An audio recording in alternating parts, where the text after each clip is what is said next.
Hey friends, I hope this video finds you well. We're continuing to walk through chapter 9 of the book of Acts, and today we're really focusing in on the story of Ananias. Ananias' story comes in the midst of Saul being Saul. We're told in previous chapters that Saul is creating havoc across the entire region for those who are the early Christians, that he is grabbing people out of church gatherings and throwing them into prison, that he's associated with the death of Stephen, that he is creating fear by the authority that he's been given from those in places of power. In this season, the context of the story is that Saul is not a very lovable figure if you are an early Christian. He's probably caused hurt to those who you care about, and he is creating fear in the midst of the community.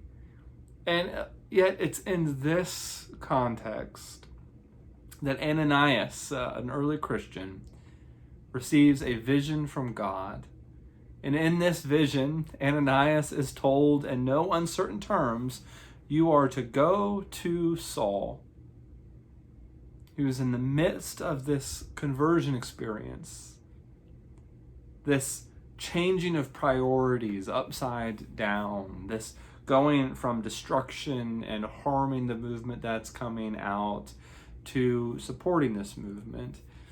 That Ananias was being called to meet Saul, soon to be Paul, in this space, and to extend to him grace, comfort, mentorship, love. And as I think any of us would do, Ananias responds and says, but God, Saul has the authority to arrest me. And Paul says, or God says, go to Saul, because in him I have chosen to place my name and to spread it throughout the region. And so Ananias goes, right? He meets Saul, he puts his hands on him, he speaks words of prayer. His eyes become open, the scales go away, he eats, he's strengthened, he spends time with the other disciples. And then Saul continues in this turning around by becoming Paul. This story, there's a lot happening in the midst of it, but it's a helpful reminder for me of two things. The first thing is that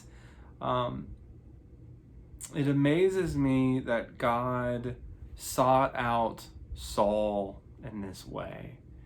It gives me hope, honestly, in the seasons and in the times and the moments where I recognize that I have been at fault, or that I've hurt others, or that I have not been the best person who I'm called to be. That God still pursues us. That God still seeks us. That God still wishes to put God's name in us for the purposes of creating a better world. So there's hope and comfort in that. And also on the other side, it's a message of invitation. That those in whom we would not expect God to extend mercy to, that those are the persons into whom God extends mercy. And for those who decide to change around their lives and to re-enter into the social contract with one another, to care for one another, to build up the community, to really change their entire lives around from priorities from one to the other. In these spaces, we are invited to be instruments of grace, offering the strength of God to them on these journeys. And so, in parting, the invitation for today is to just ask yourself, do you know that you are treasured?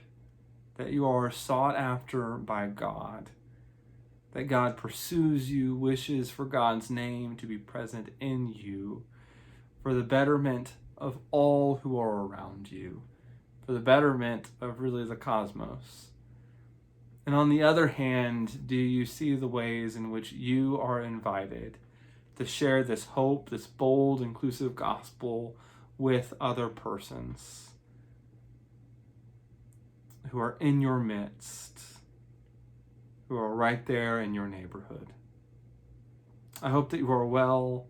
It's great connecting with all of you and all the virtual ways that we have set up. If there's any ways that we can support you, please let us know. We're around. But otherwise, I will see you all shortly. Take care.